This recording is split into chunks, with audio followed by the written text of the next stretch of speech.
हमारे साथ मौजूद है बीजेपी के मोकामा चुनाव के प्रभारी रजनीश कुमार और साथ ही पूर्व एमएलसी भी रह चुके। चुनाव संपन्न हो चुका है और कह सकते हैं कांटे की लड़ाई में जो एग्जिट पोल है उसमें बीजेपी आगे बढ़ती हुई दिखाई दे रही है। रजनीश कुमार जी, आप प्रभारी भी बने, क्या लगता है कि मेहनत कहाँ पे हुई जो कांटे के मुकाबले में बीजेपी भारी पड़ती हुई दिखाई दे रही है?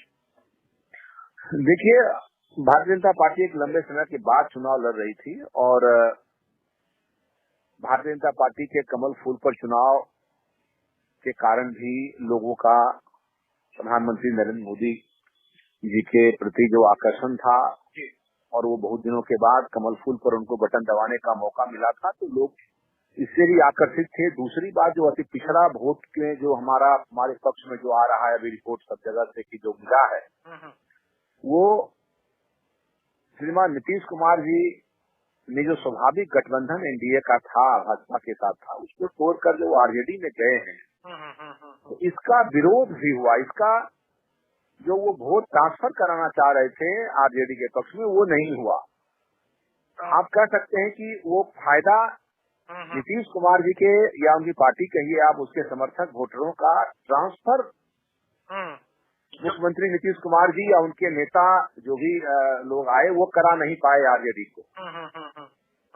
तो वो अति पिछड़ा वोट भारतीय जनता पार्टी को मिला है और इस आधार पर हम कह सकते हैं कि ये सीट एक लंबे समय के बाद ही लेकिन भारतीय जनता पार्टी जीत रही है और 6 तारीख को वहाँ कमल खिलेगा। रजनीश जी, और जिस तरीके से अंतिम 72 घंटे 36 घंटे पहले चिराग पासवान ने मूव किया आपकी तरफ और जो बाकी तमाम नेताओं का जो दौरा रहा, क्या लगता है ये भी बहुत की फैक्टर रहा क्या?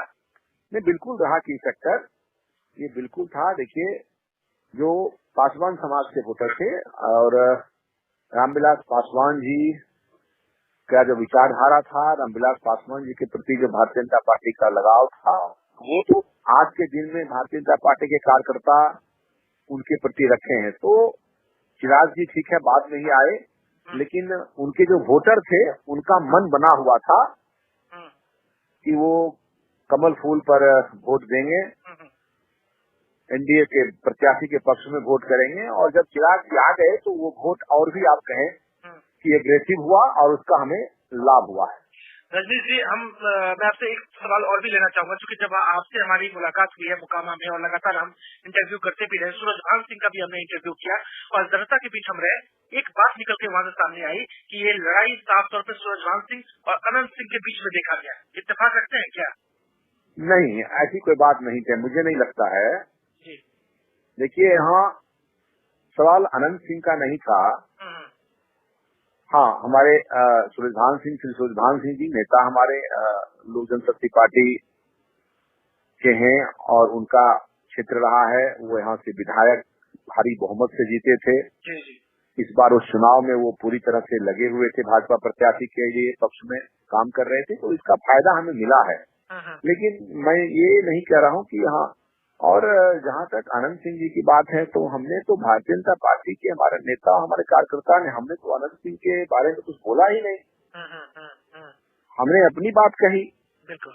हमने अति पिछड़ों के बीच में जो काम किया है हमारे प्रधानमंत्री आदरणीय मोदी जी, हमने उस काम को लेकर के हम वहाँ गए। हम मोकामा का जो पिछले 27-30 वर्षों में जो हाल हो गया मोकामा का, और हमने उस हाल को सामने रखा कि जो लोग लंबे समय तक यहाँ विधायक रहे, सांसद रहे, उन्होंने उनके रहते ये प्रभावशाली लोग इसके नेतृत्व करते रहे विधानसभा और लोकसभा में, बावजूद इसका जो उपेक्षित जिस तरह से हुआ, जिस तरह से इसकी उपेक्षा की गई मोकामा की, तो हमने विश्वास दिलाया कि हाँ, अगर भारतीय जनता पार्टी के विधायक होते हैं और भारतीय जनता पार्टी पर यहाँ के लोग विश्वास से यकीन करते हैं, तो यहाँ की सीरत और सूरत बदलेगी, और लोगों ने विश्वास किया। हमने अनंत सिंह की तो बात ही नहीं की कहीं।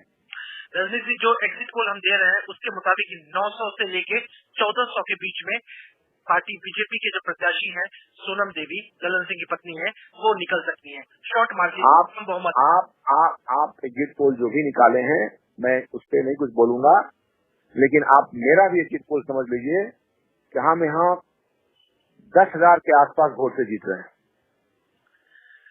तो ये थे रजनीश कुमार जी, चुनाव प्रभारी मोकामा से बीजेपी के, खुलकर बता रहे हैं कि भले ही आंकड़े कुछ भी हो, एग्जिट पोल कुछ भी हो, लेकिन हमारा प्रत्याशी, बीजेपी का प्रत्याशी कम से कम 10,000 वोटों से यहाँ से फतेह हासिल करेगा मोकामा विधानसभा क्षेत्र से। रजनीश जी, बहुत बहुत शुक्रिया। शुक्रिया, धन्यवाद।